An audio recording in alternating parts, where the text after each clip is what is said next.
Welcome back to the show, everybody. Check out these headlines we got for you today. We got FLR news. You're going to want it.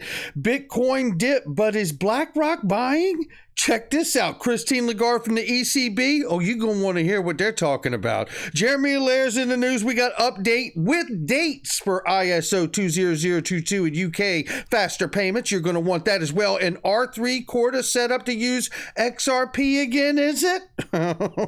And technical analyst gives us a moon date for XRP. Somebody roll that beautiful intro.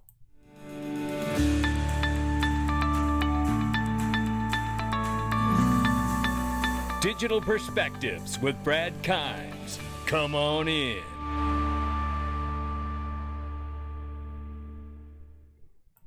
Welcome back to the show, everybody. You can follow us on TikTok, YouTube, and Twitter for exclusive content. Right now, $858 billion market cap for crypto. We're up 0.1%. Good morning, everybody. It may be Sunday, but we got news for you. 16,900 plus for Bitcoin. Ethereum now 1,200 plus. We see Tether market cap at 66.3 billion, XRP at 34 cents. Let's get into this, ladies and gentlemen.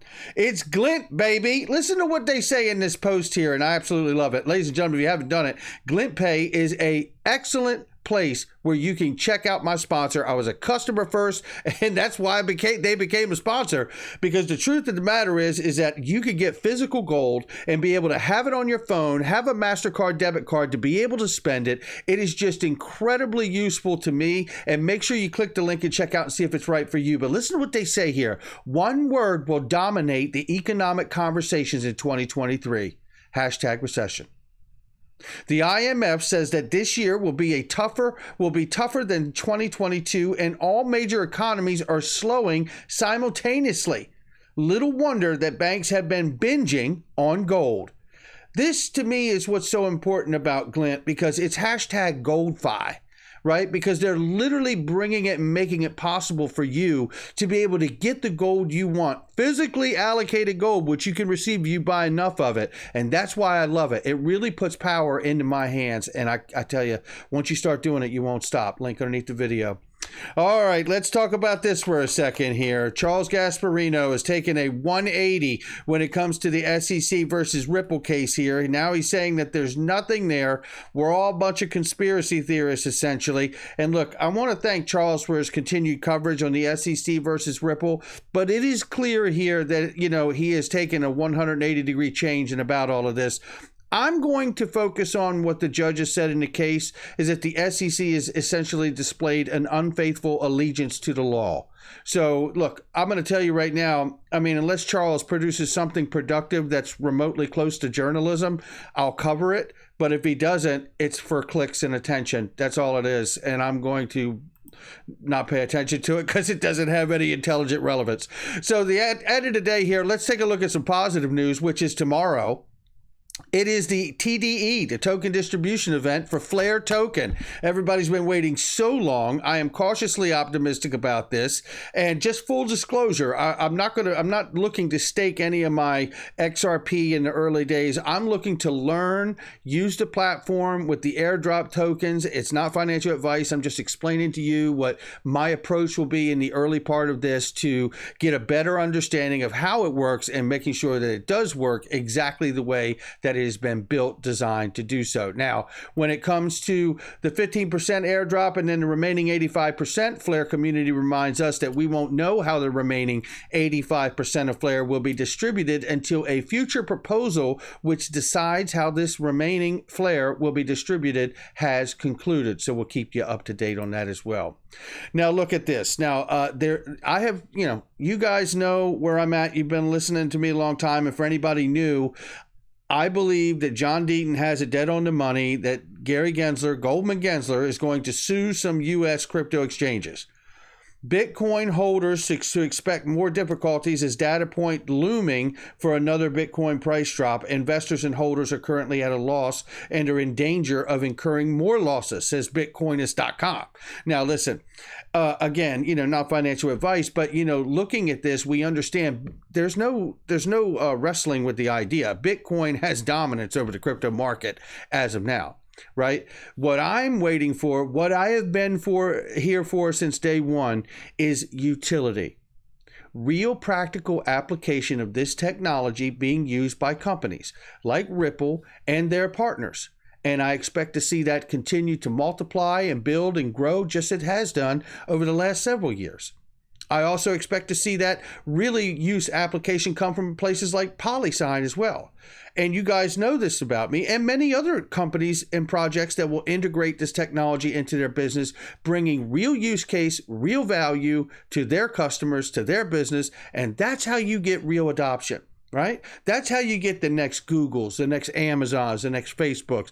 We're just not sure which ones they are. I've got my nets in the water, and it's not financial advice to you which ones they are. So, but with that being said about Bitcoin dropping, look who's gathering up Bitcoin while they're talking about the dip. This goes to one of my core tenets of investing. I'm stacking my pennies next to their dollars. The American investment firm BlackRock has added Bitcoin to its $15 trillion global allocation fund.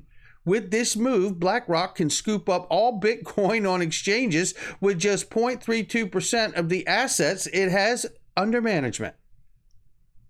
I don't currently hold any Bitcoin, but I have from time to time. I'm not a huge believer in Bitcoin because the use case and stuff for me is not really showing out there, and the transaction time is obviously long and the fees are high, right? Doesn't mean there won't be solutions in the future. It doesn't mean that they won't move a lot of it to renewable energy just to mine it or what have you, but the reality is BlackRock is adding it in their portfolio at a time where they're expecting even more of a dip. So, head on a swivel out here, ladies and gentlemen. BlackRock thinks it's not going anywhere. That's the sign I'm getting. Not financial advice again. But here is a clear message right here. This is how the pros tell you we're going to be in control. And this whole Bitcoin anti-establishment libertarian movement is out the window. I'm going to give you a piece of this. Take a listen here. Similarly, one other important stories concern, as we mentioned earlier, money and the nature of money. And there are many attempts to create new kinds of money today. Again, whether it succeeds or not, I don't know. But what I can say is that any understanding of money should start with realizing that money is made of trust.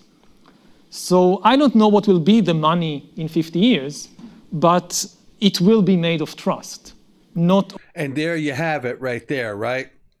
We don't need to play the whole thing because that's the rest of it. And you could see the European Central Bank president, former IMF managing director, shaking her head. You tell him. Yeah, that's exactly what it's going to be.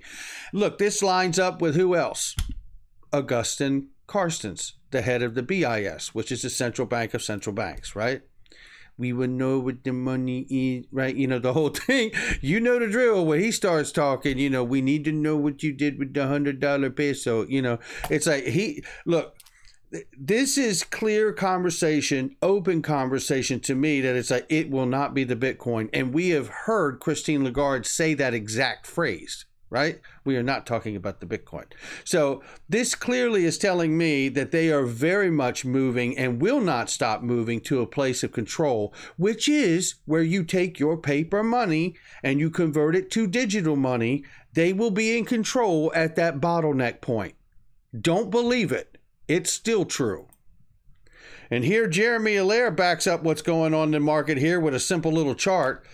What we have is really crappy assets. What we need is tokenized real-world assets. USDC is the tip of the spear. This goes exactly in line with the gentleman talking with Christine Lagarde on stage. A highly regulated CBDC or some kind of a retail US-facing digital dollar stablecoin, which I believe USDC has really been vying for the position, understanding that they're backed by Goldman Sachs, it would not surprise me to see that crown officially take place. But to speak to the chart and what he's talking about here, yes, there are over 20,000 plus digital assets, cryptocurrencies in this space, and there are not 20 plus thousand use cases. So there's a lot that's going to go away. And I believe really suing some of the U.S. crypto exchanges. I believe dealing with USD Tether, thumbing their nose at the Department of Justice every time they're asked to show their account reserves and all of this, backing up the USD Tether digital dollar. Every time they thumb their nose at them, I'm saying to myself, boy, this is going to end badly. That's just my personal view on it. It's like the Federal Reserve has only sold one product since its inception, and it's a U.S. dollar. And now you out here for years. But you know what? Here's what the argument will be when this all goes down with USD Tether. I believe when this all goes down, it's going to be, but we were doing it for 12 years or whatever the amount of time is. We were doing it for over a decade. It's like, well, just because you got away with doing something for over a decade doesn't mean that it was okay to do it that way. I remember Caitlin Long said it. She said, and it's true, that USD Tether is registered with FinCEN. But just because you're registered with an entity doesn't mean you're regulated by them. That has never left me. And it really shouldn't leave anybody who understands that. However, we got dates for ISO20022 compliant architecture in the UK, baby. Yeah, the UK to modernize its real-time payment structure. Let's take a look at this very quickly. It says very quickly right here, I want to give you this. It says the upgrade is necessary because although the faster payment system, FPS, was one of the first nationwide real-time interbank payment networks when it launched in 2008, the world has moved on since then and standards have evolved. Crucially, ISO 20022 has emerged as the preferred messaging, financial messaging standard deployed by the most modern payment systems in the world. Now, for example, SWIFT and the Eurosystem are expected to adopt the new standard in March, while the clearinghouse said it is clearing and settlement system chips will be implemented in the ISO 202 messaging format by November. So those are the two data or date points that we want to pay attention to. It does go on to say here that ISO compliance is a crucial aspect of the payment modernization agenda. With the global standard, interoperability between different payment systems can be more easily achieved at the same time thanks to the enhanced data that can be embedded in the ISO 20022 messages. The opportunities to build additional services on top of the infrastructure layer are multiplied. You know, when I see this, what I'm really reminded of here is the real-time payment architecture being updated and modernized. And I think not just modernize, but standardization is what we're talking about here. And what I'm reminded of in all of this is the standardization of the shipping industry and the opportunity for the Jevons paradox to kick in. Because of the standardization in the shipping industry, we were able to open up global shipping and global supply and trade, right? That was the deal. That's the world we're living in now. All the ports with the same cranes, all the same size shipping containers, all the trucks are able to carry the containers. All the ships can carry the containers and get them off. And, you know, the damaged goods, lost goods, it's all been decreased by the standardization around the world through the ports. That's exactly what we're witnessing with the financial payment system. A standardization by using more than a decade-old ISO 20022 standardization messaging system and making it great and getting everyone to adopt it so that standardization can deliver that deep, rich messaging data as well as provide the integration along with it, the use of digital assets that can actually move the value with all of that messaging data. That's what we're talking about moving to. And it is a phase-in thing. So that's why we got March, and that's why we got June, or what was it? No, November and March. So those are the times to watch out for those entities there. And then there's this very quickly here. Wrath of Common shares this. Is R3 set up to use XRP again, if only by proxy? It says no, but Corda is creating a new payment approach that is testing Ripple to partner with modular for its sandbox. He goes on to lay the rest of that out there, which you don't really need. What you really need to know, unless if you do, you could read the thread. He does great work. But the reality for me is what I'm paying attention to is that modular really opens the door to use either RippleNet or even go as far as to use on-demand liquidity, right? So just because they use RippleNet doesn't mean it's XRP, but if they're using on-demand liquidity, that's XRP. But we'll watch it, and what it does is it ties in all of this system back end for the new market infrastructure that we're moving to. And that to me is what is exciting and how it can open the doors there. Now, with that being said, how about this? Shout out to Ed Grad Crypto for this one. He says Saturday, the 1st of July, 2023 is perhaps the moon date. History shows, if it repeats, is basically what he's showing us here, that XRP took 27 bars from December 14th highs till 2017 bull run.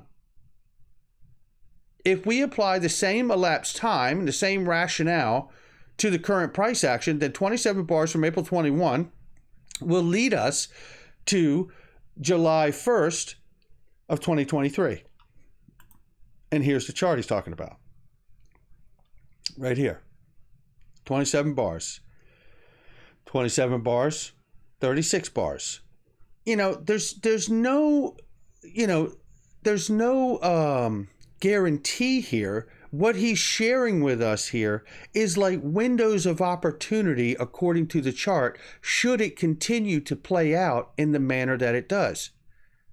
And I love that he gives us these things to pay attention to, because as the market stagnates and we see lack of clarity, a lot of times what I start to see are these windows of opportunity where this is technical news, right? And I see plenty of moments arise where the fundamental news of what's happening day to day absolutely starts to intersect with the technical news. And when those two things come together, I get really excited. So it'll be interesting to see where we're at in July and if it coordinates with any fundamental news, like maybe the end of the SEC case, possibly.